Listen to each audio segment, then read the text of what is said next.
At the FBI's 100-year anniversary celebration in July, a snow-haired man in a powder blue suit stood to be recognized for his role in the Bureau's early years. His name is Walter Walsh, and at 101, he holds a special distinction. And it can be seen in the story of Walter Walsh, our oldest retired special agent who survived shootouts with gangsters in the 1930s. Walsh's story is a memorable one. He joined the FBI in 1934 at the tender age of 27, and not long after signing up, he found himself in the middle of a battle with a group of gunslinging gangsters that would become legend in the history of crime. By today's measure, early 20th century gangsters may seem almost quaint, disarmed by sepia tones and time. Bonnie and Clyde, John Dillinger, Babyface Nelson, Doc Barker, Pretty Boy Floyd. The reality is there was nothing quaint about them.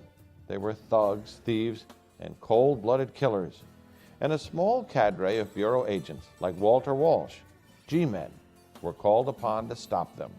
Walsh worked a lot of big cases. Acting on a tip, it was Walsh who discovered the body of Chicago gangster Babyface Nelson in 1934 after a shootout that left Nelson and 2 FBI agents dead. But his role in ending the Brady gang's deadly cross-country robbery spree would be among his finest. The chase came to a head in September of 1937. Having terrorized the Midwest and points east, Alfred Brady and 2 members of his gang, Clarence Schaefer and James Dalhover, traveled to Bangor, Maine to stock up on ammunition and weapons. And of course, their needs were a little special. They wanted magazines that could hold lots of bullets, and were even looking for a Thompson submachine gun if they could purchase it.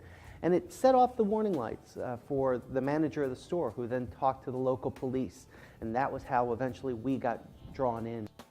Agents knew that the Brady gang would be back, so they set up a stakeout with local police, positioning themselves to cover as many angles as possible. We had agents out on the street at different points, pretending to do different businesses or being pedestrians, that sort of thing, waiting for the gang to appear. So Walsh is pretending to be a salesman in the store, and he's basically working as a clerk, doing the job for the couple of days that the stakeout's going in, when Dalhover comes in. Dalhover is immediately arrested by Walsh and the other agent in the store. He was asked, "Where are your pals?" He said, "They're outside." And I started toward the door. And as they are asking him, you know, where are your partners? Schaefer is coming into the store, and seeing the agents with Dalhover and having arrested him, Schaefer begins firing at them. But one of these people started in, and he and I met in the doorway, and that's where the shooting took place. Schaefer's mortally wounded. He makes it down the steps and back onto the street, but dies there.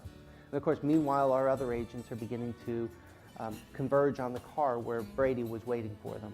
And Brady says something along the lines of, "I'm coming out," but as he's coming out, he starts firing his own weapon. And the agents return fire, and Brady's killed.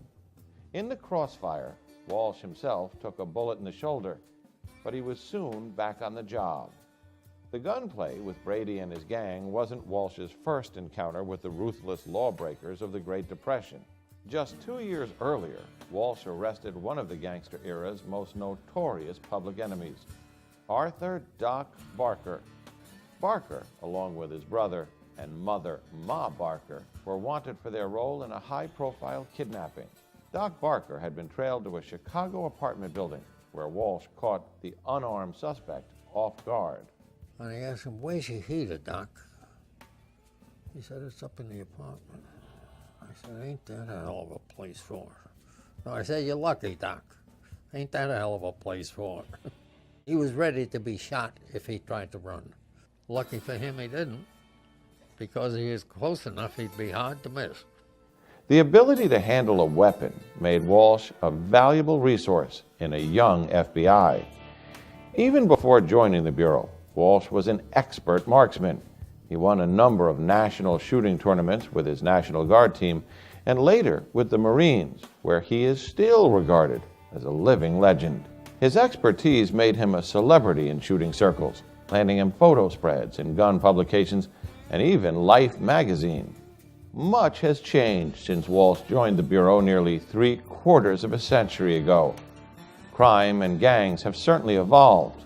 Now the Bureau's top priorities are transnational criminal groups, spy networks, and shadowy terrorist organizations across the globe.